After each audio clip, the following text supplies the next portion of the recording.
이 시간에는 조희대 대법원장께 저로서는 고심 어린 말씀을 드리려고 합니다.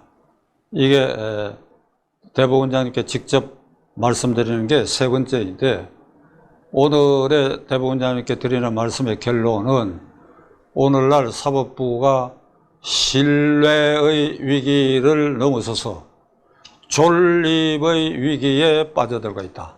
신뢰의 위기에서 존립의 위기에 빠져들고 있다. 신뢰의 위기를 자초한 것은 사법부 구성원들의 일부에 의해서 자초된 면이 분명히 있다. 그로 인해서 존립의 위기에 빠져들고 있다.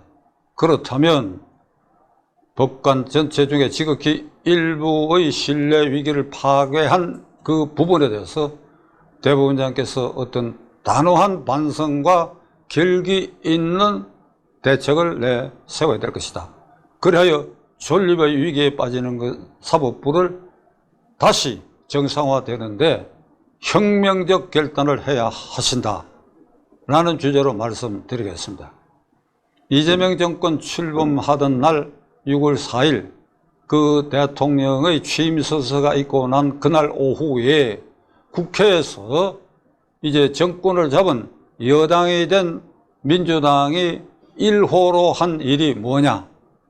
법원조직법을 개정해가지고 대법관 수를 30명으로 늘리겠다는 법안을 법사위 소위에서 통과시킨 사실입니다.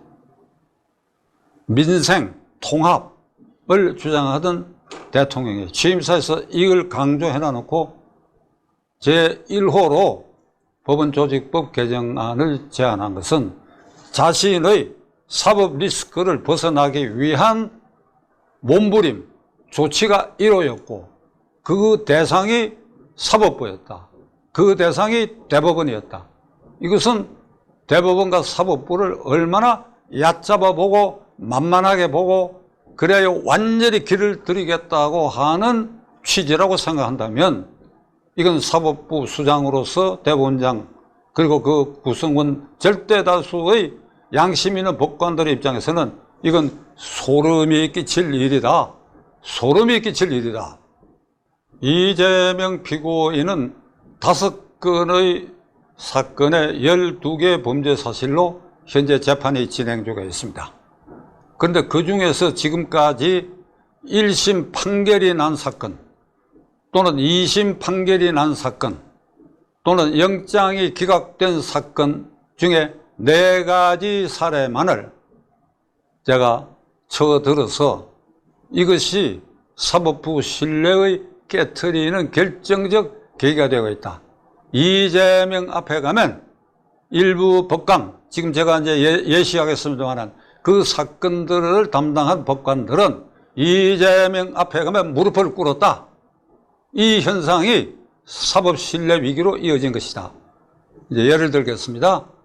이재명 피고인의 1차 공직선거법 위반 사건은 이게 성남지원에서 최창훈 부장판사가 담당해가지고 1심 무죄 판결을 했어요. 고등법원에 가서 뒤집어가지고 유죄 판결을 했어요. 다시 상고심에 가서 잘 알려진 권순일 대법관 주재로 파기환송돼가지고 무죄로 파기환송해서 최종적으로 무죄로 확정됐습니다. 그래서 그는 경기도지사에 입후보할 자격도 다시 유지하게 됐는데 최창훈 부장판사, 고등법원 부장 건너뛰고 권순일 이 라인에서 이 사건을 무죄로 했는데 우리가 잘 아는 것처럼 권순일 지금 사법 스캔들에 휘말려 있죠. 그러니까 김만배라고는 대장동 게이트의 몸통, 이재명 피고인과 대장동 사건의 공범 김만배의 로비가 통했다. 그리고 최종심 판결 전후로 8차례 대법관실을 방문했다.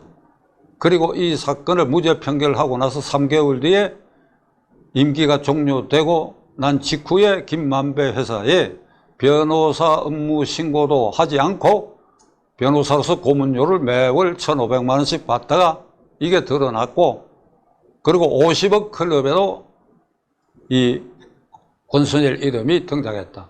그래야 지금 변호사법 위반으로만 지금 불구속 기소되어 있습니다. 그러니까 최창훈 부장은 어찌 되느냐?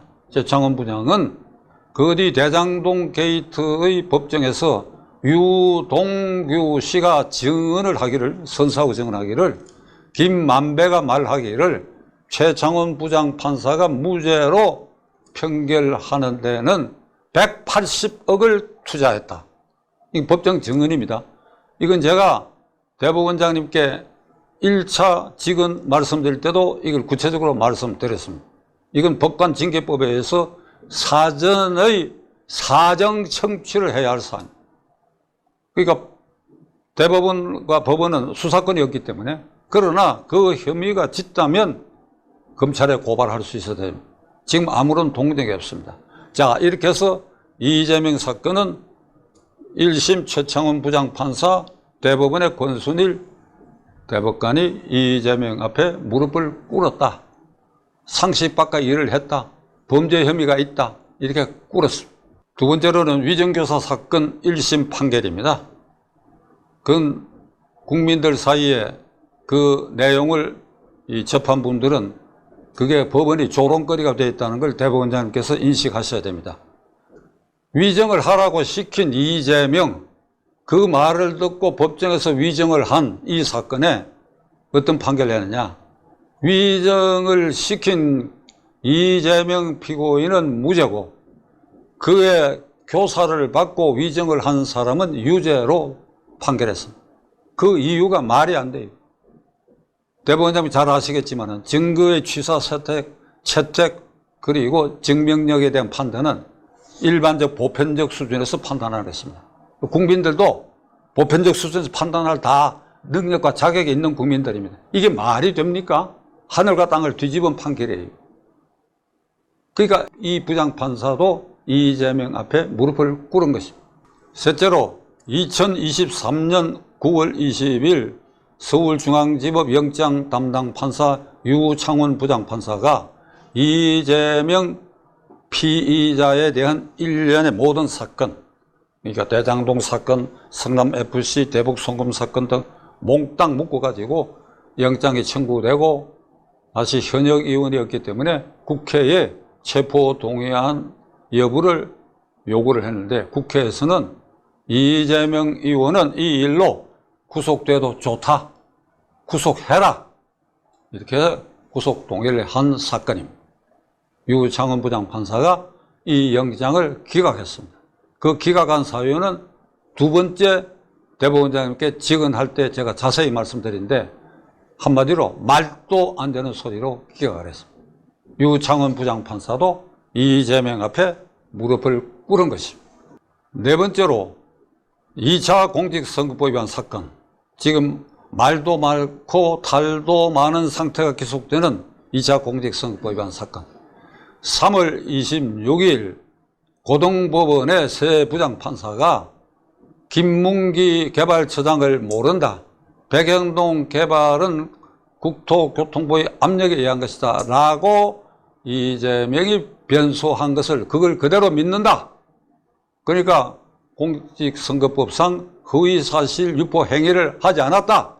그래서 무죄를 선고한 사건, 3월 26일에.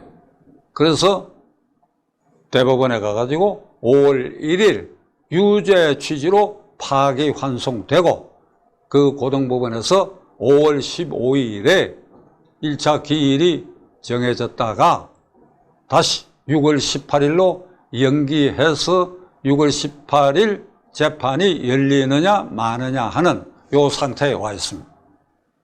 요것도 대법원장님께 제가 말씀드렸습니다. 이게 어떻게 무죄가 됩니까? 여러 말 할 것 없어요. 김문기 개발처장을 모른다?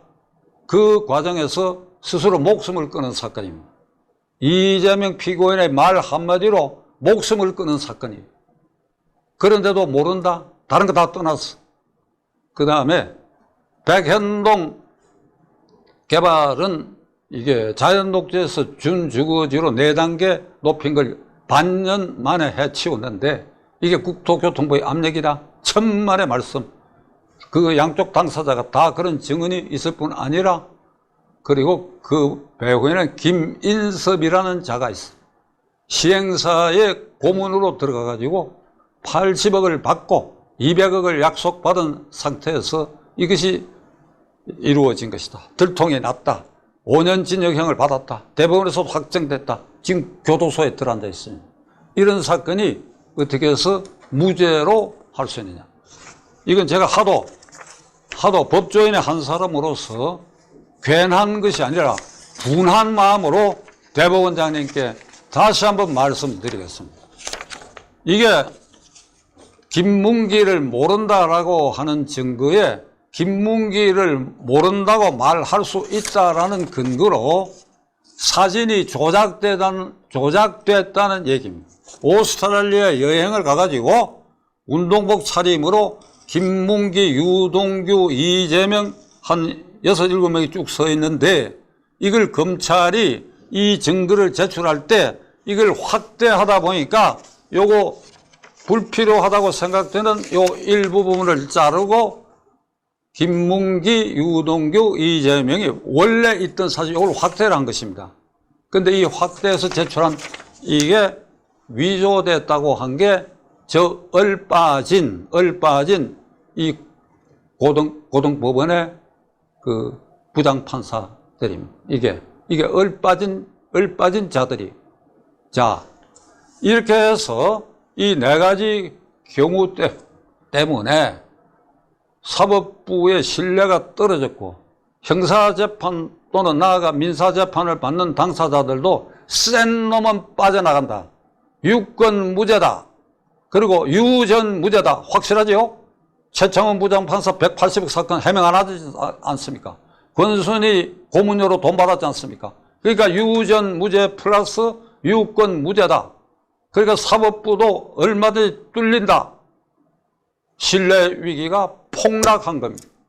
이러니까 이재명 대통령 취임 선서한 날 오후에 국회가 1차로 그의 방탄을 위해서 대법원을 굴복시키고 사법부를 건져서 흔들기 위한 법원조직법 개정안 대법관 30명 증언하는 것. 베네잘레의 차베스를 닮아가는 이제 황제 대통령 길의 서막을 연거게 된 것은 1차로 사법부의 책임이 크다. 감히 저는 조희대 대법원장님께 말씀드립니다. 대법원장이 검찰총장과 달리 검사 동일체 원칙에서 모든 사건의 진두지휘권이 없습니다.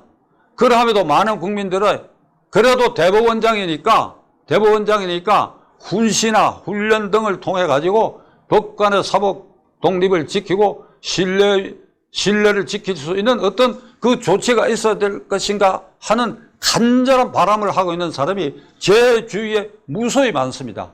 이런 분들 가운데 어제도 저하고 통화를 하면서 대법원장 좀 찾아가서 저더러 말씀을 드리라는 겁니다. 무슨 얘기를 6월 18일 2차 공직선거법 위반 사건 과감하게 재판을 진행하라. 이런 걸 가서 대법원장께 말씀드리고 대법원장이 그런 조치를 해야 될 거 아니냐. 헌법의 법관은 개별 법관은 헌법과 법률에 의하여 양심에 따라 독립하여 재판한다는 이 규정 때문에 대법원장의 지시 명령은 할 수 없다. 그러나 뭔가 대법원장이 사법부 수장으로서 몸을 보이고 뭔가 이런 신뢰의 위기에 몰아넣은 이런 지극히 소수의 법관들에 대해서 뭔가 어떤 조치가 있어야 될 거 아니냐 하는 원성이 지금 들끓고 있다 하는 걸 말씀드리는 것입니다. 이제 이런 들끓는 민심의 이게 눈총은 어디로 향해 있느냐. 6월 18일 2차 공직선거법 위반 대법원에서 유죄로 인정했다. 유죄로 인정해서 파기환송했으니까 고등법원은 그 판례에 의해서 무조건 유죄로 판단할 수밖에 없는 이 사건이 고등법에서 한 차례 정도 상고인 이재명 피고인 측의 서면이나 구두로 의견을 듣고는 바로 판결할 수 있는 것이다. 그런데 6월 18일은 뭐 해외 G7 회의에 초청받았으니까 불가능한 상태로 예정되는데 그러면 그 한 일주일이나 열흘 뒤에 다시 길 열어가 그걸 결심하고 그러고 그 한 열흘 뒤 그러니까 6월 초쯤 되면 고등법원 판결도 유죄로 날 것이다. 그렇게 되면 대법원에는 상고대가 한 열흘 안에 그건 당연히 기각될 것이다. 이 길을 밟을 것이 아니냐 하는 이런 견해를 가진 데 대해서 제가 이렇게 얘기했습니다. 아니다. 대법원 또는 고등법원, 법원의 판단에 이재명 정권이 그냥 맡겨두지 않는다. 중간에 무슨 수를 써서라도 이 판결을 저지할 것이다. 그 중에 하나는 무언의 압력이라는 게 있을 수 있을 것이다. 참 이런 얘기 나오는 것이 사법부를 위해서 참 비감 어린 말입니다. 무언의 압력이 있을 수 있다. 그것이 안 되면 다음으로 형사소송법을 개정해가지고 대통령 당선인이 당선 전부터 재판을 받고 있던 형사사건은 그가 취임하여 대통령으로 재임하는 기간 동안에는 모든 형사사건이 다 중단된다 하는 형사소송법 개정안이 그 사이에 통과시킬 것이다. 이것도 사법부를 만만하게 보는 행위라고 할 수밖에 없습니다. 형사소송법을 만일 그렇게 해서 국회를 통과해갖고 또 어떤 이는 국무회의의 심의에 윤석열 대통령이 임명한 강요가 대부분이니까 그거 다 반대하면 심의에 통과가 안 될 거 아니야. 제가 이렇게 얘기했습니다. 낭만적 생각하지 마라. 국무회의는 심의기구일 따름이고 설사 반대하는 사람이 있어도 대통령이 그냥 방맹이 치면 그만이다. 그러니까 공포를 하면 그만이다. 그러면 이게 다 위헌행위 아니야. 그렇다. 형사소송법 개정해서 재판을 연기하는 그 법이 위헌인 법률이다. 그리고 그런 절차로 하는 것도 위헌이다.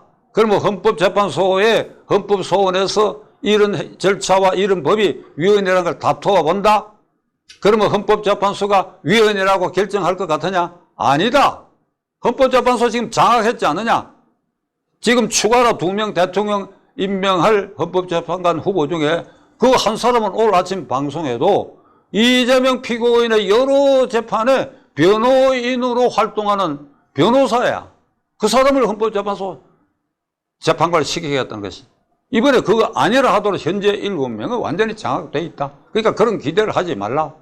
그러면 이런 단계에서도 법원의 입장은 형사소송법 개정안이 재판 연기 그 개정안이 헌법 68조 2항을 정면으로 위배한다. 대통령으로 당선됐다 하더라도 기왕의 재판이 받고 있는 것은 재임 중에도 그 재판은 계속된다 하는 그 68조 2항의 정면으로 위반된다 하는 걸 대법원장이 앞장서서 선언하는 이런 결기 있는 모습을 보여야 될 것 아니냐 하는 것이 지금 사법부를 어두운 시각으로 바라보는 국민들의 민심이라고 저는 감히 말씀드리고자 합니다.